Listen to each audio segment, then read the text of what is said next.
Lecture 3 Raso साहित्य की परंपरा। इस पाठ को पढ़ के हम हिंदी के आदिकालीन साहित्य का परिचय प्राप्त कर सकेंगे। रास, रासक या रासों के स्वरूप से परिचित हो सकेंगे, प्रमुख रासो ग्रंथों से परिचित हो सकेंगे तथा रासो ग्रंथों की विशेषताएं समझ सकेंगे। प्रस्तावना। हिंदी साहित्य का आरंभिक काल आदि काल के नाम से जाना जाता है। साहित्य के अलग अलग कालों में अलग अलग काव्य परंपराएं विकसित होती रहती हैं। आदि काल भी इसका अपवाद नहीं है। इस कालखंड में अनेक साहित्यिक परंपराएं विकसित हुई, पर जो काव्य परंपरा विशेष रूप से चर्चित हुई उसे रासो काव्यधारा के नाम से जाना जाता है। आचार्य रामचंद्र शुक्ल ने रासो काव्य परंपरा के कारण इस काल को वीर गाथा काल के नाम से अभिहित किया। रासो शब्द का वास्तविक अर्थ क्या है, इसके संबंध में विद्वानों में मतभेद है और यह मतभेद नया नहीं पुराना है। किसी ने रासो शब्द की उत्पत्ति राजसूय से मानी है, तो किसी ने रसायन, रहस्य, राजयश, रासक, रास आदि शब्दों से। ऐसा लगता है कि रासों का संबंध रास शब्द से है। रास रचाने की क्रिया का वर्णन हमें श्रीमद् भागवत से ही मिलने लगता है। रास में नृत्य और गीत प्रधान होते हैं।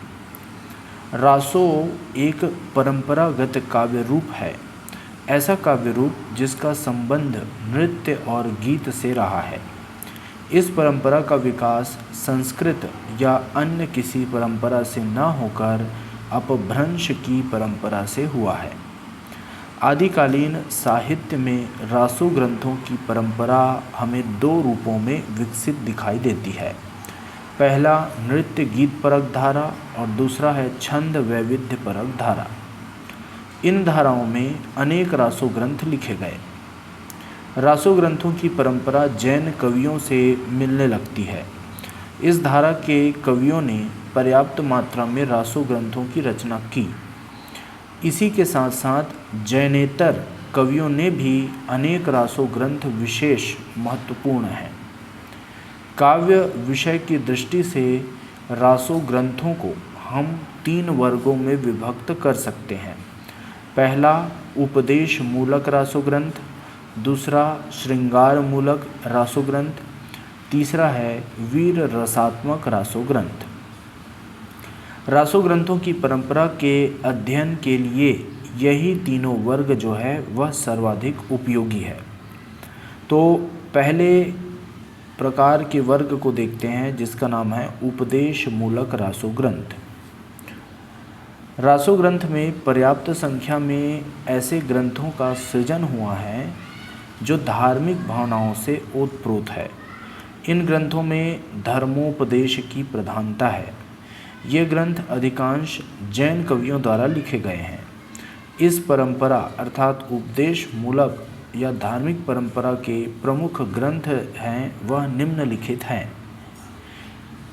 पहला है उपदेश रसायन। यह नृत्य गीत परक रास परंपरा की सबसे प्राचीन रचना उपदेश रसायन है। इस ग्रंथ के रचयिता श्री जिनदत्त सूरी है। इस रचना में रचना काल का उल्लेख नहीं है, पर जिनदत्त सूरी की एक अन्य रचना संवत 1200 विक्रम के आसपास की है। इसी आधार पर कुछ विद्वानों ने इसका अर्थात उपदेश रसायन का रचना काल भी संवत 1200 विक्रम के आसपास निश्चित किया है।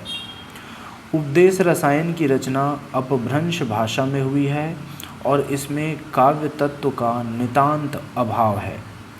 इस रचना में प्रयुक्त छंद चौपई है और इसका विषय धर्मोपदेश और धर्म की मार्मिक विवेचना है। उपदेश रसायन 32 छंदों में समाप्त हुई है। यद्यपि इस ग्रंथ में रास या रासो नाम का उल्लेख नहीं हुआ है, पर इसके टीकाकार जिनपाल उपाध्याय ने इसे रासक माना है। दूसरा है बुद्धिरास। बुद्धिरास की रचना शालिभद्र सूरि ने की है। इस ग्रंथ में भी रचना काल का उल्लेख नहीं है। अनुमान के आधार पर कहा जाता है कि बुद्धिरास की रचना संवत 1241 विक्रम के लगभग हुई होगी।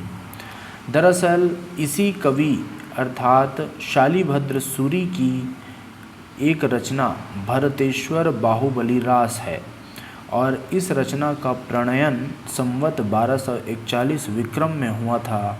इसी आधार पर हम बुद्धिरास को भी उसी के आसपास की रचना मानते हैं। उपदेश रसायन की भांति बुद्धिरास का विषय भी धर्मोपदेश है।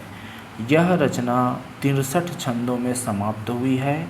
भूले हुए लोगों को धर्म की शिक्षा देना बुद्धिरास का मूल उद्देश्य है। इसके बाद है तीसरा जीवदया रास। जीवदया रास की रचना आगसु कवि ने संवत 1257 विक्रम में की थी और जीवदया रास रचना के नाम से ही स्पष्ट है कि इसमें जीवों पर दया करने का उपदेश दिया गया है। माता प्रसाद गुप्त ने इस ग्रंथ को दया धर्मोपदेश कहा है। उपदेश तत्व की प्रधानता होने के कारण इस ग्रंथ में काव्य तत्व का अभाव है। चौथा है चंदन बाला रास। चंदन बाला रास की रचना भी आगसु कवि ने ही की है। इस रचना में भी रचना काल का उल्लेख नहीं है। आगसु कवि की ही रचना जीवदया रास है और इसका प्रणयन 1257 विक्रम में हुआ था। इसी आधार पर यह अनुमान लगाया जाता है कि चंदन बाला रास की रचना भी संवत 1257 विक्रम के आसपास हुई होगी। इस रचना में कुल 35 छंद हैं। इसकी रचना जालौर में हुई थी। चंदन बाला रास की धार्मिक कथा का प्रचार प्रसार करना इस रचना का मूल प्रतिपाद्य है। इस ग्रंथ में दोहा तथा चौपई छंद का प्रयोग किया गया है। पांचवा है रेवंतगिरी रासु। रेवंतगिरी रासु की रचना श्री विजय सेन सूरि ने की है। इस ग्रंथ का रचना काल संवत 1288 विक्रम है। रेवंतगिरी रासु में गिरनार के जैन मंदिरों के जीर्णोद्धार की कथा कही गई है। यह जो ग्रंथ है वह 72 छंदों में समाप्त हुआ है और इसकी रचना सौराष्ट्र में हुई है। छठवा है सप्तक्षेत्री रासु। सप्तक्षेत्री रासु के रचनाकार का नाम अब तक अज्ञात है। यह माना जाता है कि सप्तक्षेत्री रासु की रचना संवत 1327 विक्रम के आसपास हुई थी। इस ग्रंथ में कुल 119 छंद हैं। इस ग्रंथ का प्रतिपाद्य विषय है जैन धर्म के सप्त क्षेत्रों अर्थात जिन मंदिर, जिन प्रतिमा, ज्ञान, साध्वी, साधु, श्रावक और श्राविका की उपासना का वर्णन करना। सातवां उपदेशपरक ग्रंथ है कच्छुली रास। कच्छुली रास के रचनाकार का नाम भी अज्ञात है। इस ग्रंथ का प्रणयन संवत 1363 विक्रम में हुआ है। इस ग्रंथ का उद्देश्य भी धार्मिक है। एक जैन तीर्थ स्थल कच्छुली ग्राम के नाम से मशहूर है और इस तीर्थ स्थान का वर्णन करना रचना का मूल उद्देश्य है। इस ग्रंथ में कुल 35 छंद हैं। तो उपदेश मूलक रासो ग्रंथ की संख्या जो है वह काफ़ी अधिक है। यहाँ हम सभी ग्रंथों पर बात तो नहीं कर सकते हैं और न ही प्रासंगिक हैं सभी। तो यहाँ कुछ खास उपदेश मूलक रासो ग्रंथों की ही चर्चा की गई है। इन ग्रंथों के विश्लेषण से जाहिर है कि इस कोटि की रचना रासो रचनाओं में काव्य गुण का अभाव है। इन रचनाओं के माध्यम से अधिकतर जैन धर्म के सिद्धांतों का प्रतिपादन हुआ है। स्पष्टतः साहित्यिक दृष्टि से इन रचनाओं का विशेष महत्व नहीं है। इसके बाद हम दूसरे प्रकार के रासो ग्रंथों में देखते हैं, जिसका नाम है श्रृंगार मूलक रासो ग्रंथ। श्रृंगार मूलक रासो ग्रंथों की श्रेणी में आने वाली रचनाएं श्रृंगार रस से परिपूर्ण हैं। नायक और नायिका के सौंदर्य का वर्णन करते हुए विरह की स्थितियों का विस्तृत वर्णन करना ऐसी श्रृंगार मूलक रासो ग्रंथों की मूल उद्देश्य है। कुछ महत्वपूर्ण श्रृंगार मूलक रासो ग्रंथों का संक्षिप्त परिचय यहाँ दिया जा रहा है। पहला है संदेश रासक। संदेश रासक की रचना तिथि ज्ञात नहीं है। यह निश्चित है कि संदेश रासक 11वीं शताब्दी की रचना है और इसके रचनाकार अद्दहमान, जिसका नाम अब्दुर रहमान है। अब्दुर रहमान म्लेच्छ देश के रहने वाले थे। इनके पिता का नाम मीर हुसैन था। संदेश रासक की रचना 223 छंदों में हुई है। इसमें 22 प्रकार के छंद व्यवहृत हुए हैं। इस संदेश रासक ग्रंथ का विषय विप्रलंभ श्रृंगार अर्थात वियोग श्रृंगार है, जिसका अंत मिलन में होता है। विजयनगर जैसलमेर में स्थित यहाँ की एक विरहिणी नायिका अपने परदेसी पति के पास संदेश भेजना चाहती है। उसे एक पथिक आता हुआ दिखाई देता है। उस पथिक को रोककर वह अपने पति के लिए संदेश देती है। संदेश का सिलसिला इतना लंबा है कि वह समाप्त ही नहीं होता। ज्यों ही पथिक चलने को उद्यत होता है, वह कुछ कहने लगती है। तो इसी क्रम में कवि ने षड ऋतु वर्णन किया है और षड ऋतु वर्णन समाप्त होते ही पथिक चल पड़ता है और उसी समय विरहिणी को पति आता हुआ दिखाई पड़ता है। संदेश रासक में वियोग श्रृंगार का सुंदर वर्णन हुआ है। दूसरा श्रृंगार परक रचना है मुंजरास। सिद्ध हेम, प्रबंध चिंतामणि, पुरातन प्रबंध संग्रह आदि ग्रंथों में दिए गए हवाले से यह साबित होता है कि मुंजरास जो रचना है ना, इन रचनाओं से पूर्व मुंजरास के चरित्र को लेकर अपभ्रंश में कोई काव्य लिखा गया था। तो यह अनुमान किया गया है कि इस काव्य का नाम मुंजरास या मुंजरासक रहा होगा। अब तक इस ग्रंथ की कोई प्रति प्राप्त नहीं हुई है। मुंजरास का रचना काल संवत 1031 से 1052 विक्रम के बीच माना जाता है। कर्नाटक के राजा तैलप से मुंज की घोर दुश्मनी थी। तैलप की ताकत का पता लगाए बिना जल्दबाजी में राजा मुंज ने उस पर आक्रमण कर दिया। मुंज पराजित हुआ, वह बंदी बना लिया गया और उसी बंदी गृह में तैलप की विधवा बहन मृणालवती भी कैद थी। मुंज को तैलप की बहन मृणालवती से प्रेम हो गया। मुंज ने बंदी गृह से भागने की योजना बनाई और मृणालवती को अपने साथ ले जाना चाहा। मृणालवती भागना नहीं चाहती थी और यह भी नहीं चाहती थी कि उसे मुंज से अलग होना पड़े। उसने इस योजना की जानकारी तैलप को दे दी, तो मुंज की योजना सफल नहीं हुई और तैलप ने उसका घोर अपमान किया और मुंज को हाथी के पैरों के तले कुचलवा दिया। इसके बाद तीसरी श्रृंगार परक रासो रचना है बीसल देव रास। बीसल देव रास जो है मुख्यतः विरह काव्य है। इसके रचयिता है नरपति नाल्ह। इसका रचना काल विवाद का विषय रहा है। रचनाकार ने संवत 1212 विक्रम में इस ग्रंथ के प्रणयन का संकेत किया है।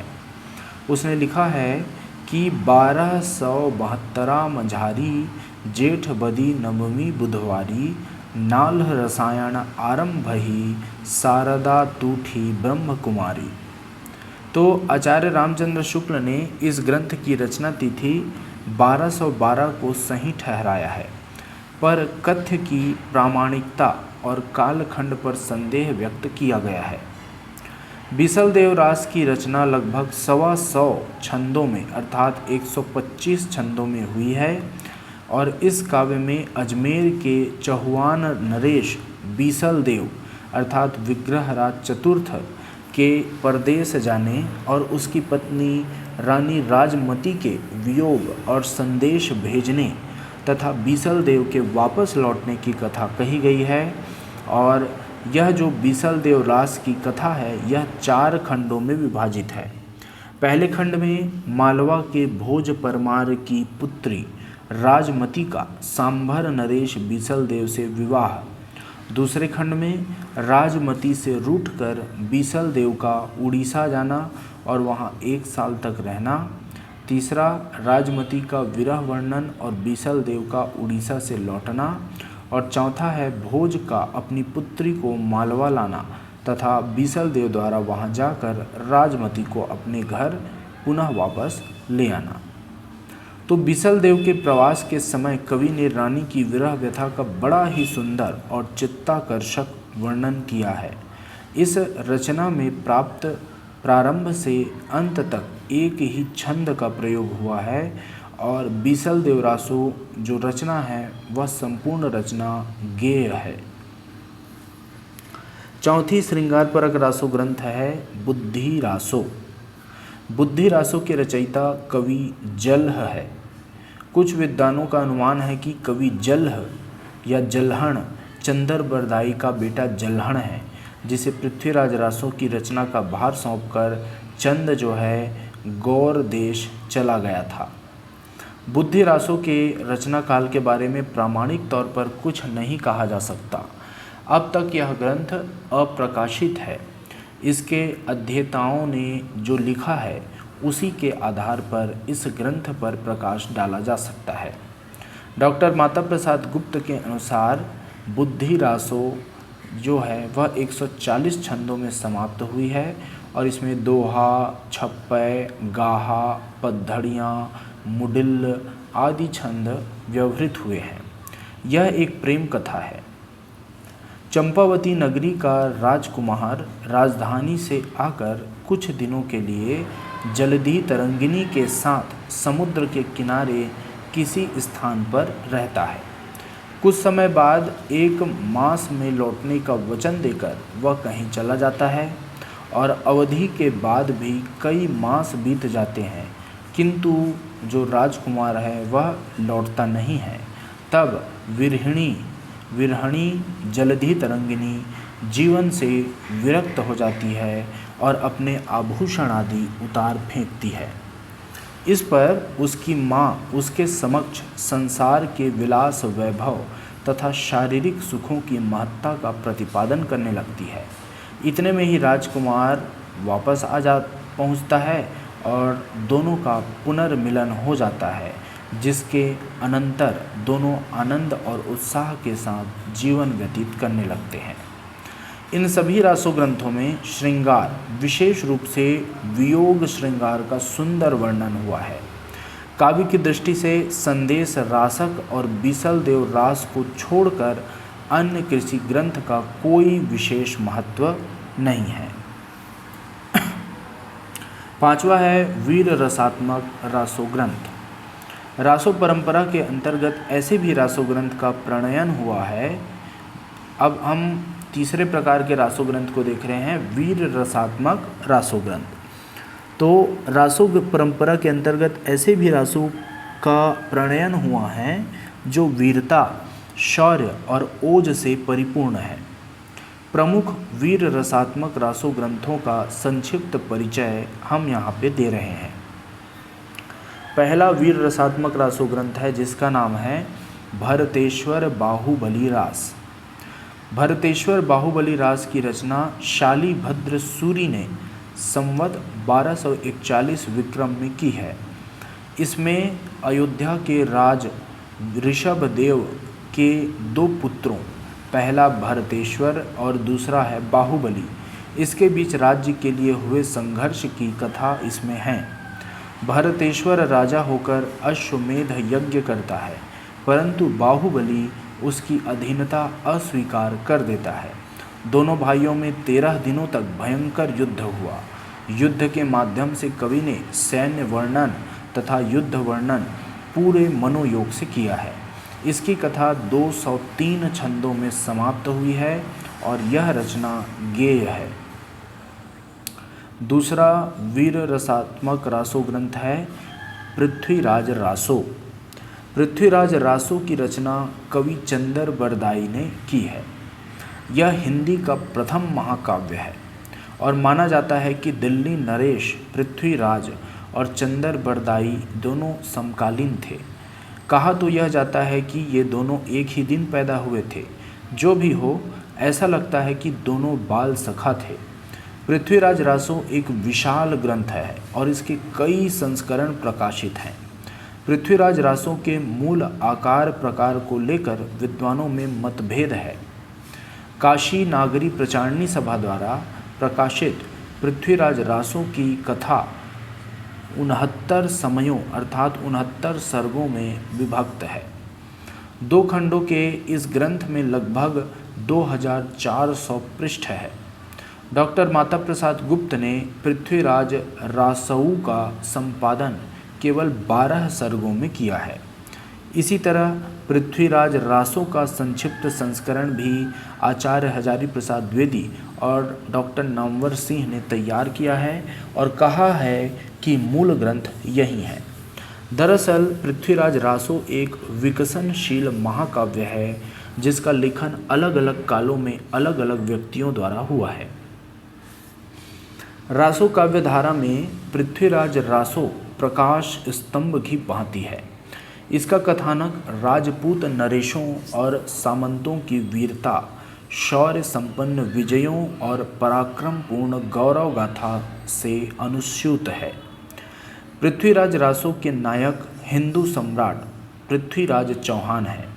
कवि ने इस रचना में पृथ्वीराज चौहान के विवाह, उसके विजय, युद्धों और आखेट का वर्णन को बड़ा ही सुंदर चित्र खींचा है। इस ग्रंथ में वीर और श्रृंगार रस का अद्भुत समन्वय है। पृथ्वीराज रासो के युद्ध वर्णन, सेना वर्णन और आखेट वर्णन में वीर रस की प्रधानता है और पृथ्वीराज के विवाहों के वर्णन में श्रृंगार रस की प्रधानता है। पृथ्वीराज और संयोगिता के प्रेम वर्णन तथा विवाह वर्णन में कवि का मन खूब रमा है। भारत के महान वीर, अदम्य उत्साही और यशस्वी सम्राट पृथ्वीराज के यश का गान इस पृथ्वीराज रासो का मूल उद्देश्य है। रासो काव्य परंपरा का यह सर्वश्रेष्ठ और महत्वपूर्ण काव्य है। इस ग्रंथ की प्रामाणिकता, ऐतिहासिकता, भाषा आदि अनेक पक्षों पर विचार करते हुए आचार्य रामचंद्र शुक्ल ने लिखा है कि भाषा की कसौटी पर यदि ग्रंथ को कसते हैं तो और भी निराश होना पड़ता है, क्योंकि वह बिल्कुल बेठिकाने हैं। उसमें व्याकरण आदि की कोई व्यवस्था नहीं है। दोहों की और कुछ कुछ कवित्वों, छप्पयों की भाषा तो ठिकाने की है, पर त्रोटक आदि छोटे छंदों में तो कहीं कहीं अनुस्वारांत शब्दों की ऐसी मनमानी भरमार है जैसे कि संस्कृत प्राकृत की नकल की हो।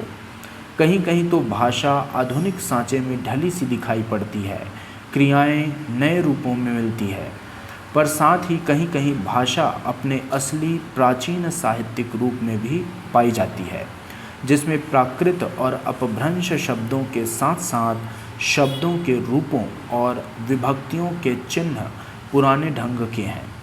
इस दशा में भाटों के इस वाकजाल के बीच कहाँ पर कितना अंश असली है, इसका निर्णय असंभव होने के कारण यह जो ग्रंथ है न तो भाषा के इतिहास और न ही साहित्य के जिज्ञासुओं के काम की है। यह इन्होंने हिंदी साहित्य के इतिहास में कहा है। इसके बाद हम तीसरे ग्रंथ वीर रसात्मक रासो ग्रंथ की बात करते हैं, जिसका नाम है विजयपाल रासो। विजयपाल रासो की रचना संवत 1607 विक्रम के आसपास नल्ह सिंह भाट द्वारा लिखी गई है। नल्ह सिंह भाट का प्रामाणिक जीवन वृत्त उपलब्ध नहीं है। विजयपाल रासो में कहा गया है कि इसका लेखक विजयगढ़ करौली के यदुवंशी शासक का दरबारी था। यदि इस कथन को सत्य माने तो विजयपाल रासो का रचना काल संवत 1100 विक्रम के आसपास का ठहरेगा, जो एकदम असंभव है। रचना में उल्लिखित तमाम वस्तुओं से यह साबित हो जाता है कि इस विजयपाल रासो ग्रंथ का प्रणयन संवत 1600 विक्रम के आसपास हुआ है। इस कृति में विजयपाल की दिग्विजय का काव्यमय वर्णन हुआ है। रचना में वीर रस की प्रधानता है। अब तक इस कृति के 42 छंद ही प्राप्त हो सके हैं। चौथी कृति है परमाल रासो। परमाल रासो एक विवादास्पद कृति है। इसका मूल रूप क्या है आज तक अज्ञात है। सन 1976 विक्रम में काशी नागरी प्रचारणी सभा से परमाल रासों का प्रकाशन हुआ है। इसके संपादक बाबू श्याम सुंदर दास हैं। श्याम सुंदर दास ने जिन हस्तलिखित प्रतियों के आधार पर इसका संपादन किया है उनके नाम महोबा खंड सन 1868 तथा पृथ्वीराज रासो सन 1792 है। तो इस कृति परमाल रासों में पृथ्वीराज चौहान तथा परमार्दी देव अर्थात परमाल के बीच हुए युद्ध का वर्णन है। वैसे इस कृति के बारे में इसके संपादक का मत गौरतलब है। इसी से रचना पर सम्यक प्रकाश पड़ जाता है। श्याम सुंदर दास जी ने परमाल रासों की भूमिका में लिखा है कि जिन प्रतियों के आधार पर यह संस्करण संपादित हुआ है उनमें यह नाम नहीं है। इनमें इसको चंदकृत पृथ्वीराज रासों का महोबा खंड लिखा हुआ है, किंतु वास्तव में यह पृथ्वीराज रासों का महोबा खंड नहीं है, वरन उसमें वर्णित घटनाओं को लेकर मुख्यतः पृथ्वीराज रासों में दिए हुए एक वर्णन के आधार पर लिखा हुआ स्वतंत्र ग्रंथ है। यद्यपि फिर भी इस ग्रंथ का नाम मूल प्रतियों में पृथ्वीराज रासो दिया हुआ है, पर इस नाम से इसे प्रकाशित करना लोगों को भ्रम में डालना होता है। अतएव मैंने इसे परमाल रासो यह नाम देने का साहस किया है। संपादक के इस वक्तव्य से परमाल रासों की वास्तविकता स्पष्ट हो जाती है। परमाल रासो कृति 36 खंडों में विभाजित है और महोबा के दो वीरों आल्हा और उदल से संबंधित प्रचलित किंवदंतियों के आधार पर लिखी गई है। इस कृति का न तो साहित्यिक महत्व है और न ही ऐतिहासिक। इसके बाद पांचवा वीर रसात्मक रासो काव्य है, रासो ग्रंथ है खुमाण रासो। खुमाण रासो के रचयिता दलपति विजय है। इसका रचना काल 17वीं शताब्दी माना जाता है। खुमाण रासों की कुछ प्रतियां ऐसी मिली है जिनमें राणा संग्राम सिंह द्वितीय का तक का उल्लेख है। संग्राम सिंह का शासनकाल विक्रम 1767 से 1790 विक्रम संवत तक माना जाता है। ऐसी दशा में साफ जाहिर है कि यह जो रचना है 18वीं शताब्दी विक्रम के अंत की है। इस ग्रंथ में अर्थात खुमाण रासों में मेवाड़ के सूर्यवंश की महत्ता का वर्णन किया गया है। कवि कहता है कि सूरजी बंस तणो सुजस वर्णन करूं विगत्ति। तो सूर्यवंशी सम्राटों की वीरता और विजय का वर्णन ही इस खुमाण रासो कृति का उद्देश्य है। उसके बाद छठवां ग्रंथ है शत्रुसाल रासो, अर्थात इसको छत्रसाल रासो भी कहते हैं। तो छत्रसाल रासो के रचयिता बूंदी के राव डुंगरसी हैं। तो ऐसा अनुमान किया जाता है कि इस शत्रुसाल रासो या छत्रसाल रासो की रचना संवत 1710 के आसपास हुई होगी। इस ग्रंथ में बूंदी नरेश छत्रसाल की वीरता, पराक्रम और शौर्य का वर्णन किया गया है। इसमें कुल 500 के आसपास छंद है। रचना वीर रस प्रधान है और कहा जाता है कि यह रचना पृथ्वीराज रासों के अनुकरण पर लिखी गई है। इसके बाद सातवां है हम्मीर रासो। हिंदी साहित्य में हम्मीर रासो नामक 2 ग्रंथों का उल्लेख मिलता है। एक शारगंधर कवि द्वारा कृत और दूसरी है जोधराज कृत। यहाँ हम जोधराज कृत हम्मीर रासों की चर्चा कर रहे हैं। इस ग्रंथ में हम्मीर का वीर चरित्र विस्तार से वर्णित हुआ है। इस ग्रंथ में वीर रस की प्रधानता है और अनेक अनऐतिहासिक तथ्यों का समावेश है। इसमें उल्लिखित है कि हम्मीर के आत्मघात के पश्चात अलाउद्दीन समुद्र में कूदकर प्राण दे देता है। यह इतिहास सम्मत नहीं है। इस कृति की छंद संख्या लगभग 1000 है। तो इन रासो ग्रंथों के अलावा कुछ अन्य रासो ग्रंथ भी हैं, जैसे गिरधर चारण का संगत सिंह रासो 18वीं शताब्दी विक्रम, सदानंद का रासा भगवत सिंह, ठीक है, सदानंद का रासा भगवत सिंह का 1818वीं शताब्दी विक्रम, और श्रीधर का परिच्छत रायसा 19वीं शताब्दी विक्रम आदि। तो निष्कर्ष रूप में हम पहुँचते हैं और कह सकते हैं कि इन रासो ग्रंथों से यह स्पष्ट है कि हिंदी साहित्य में रासो ग्रंथों की एक समृद्ध परंपरा है। यह परंपरा आदिकाल से लेकर 19वीं शताब्दी तक विद्यमान थी। हिंदी साहित्य में उपदेश मूलक धार्मिक रासो काव्यों का महत्व कम है, पर श्रृंगारपरक और वीर रसात्मक रासो काव्यों का अद्वितीय स्थान है। रासो काव्य परंपरा में पृथ्वीराज रासो सर्वश्रेष्ठ रचना है और कवि ने वीर और श्रृंगार रस का जैसा मार्मिक वर्णन इस ग्रंथ में किया है वह अन्यत्र दुर्लभ है।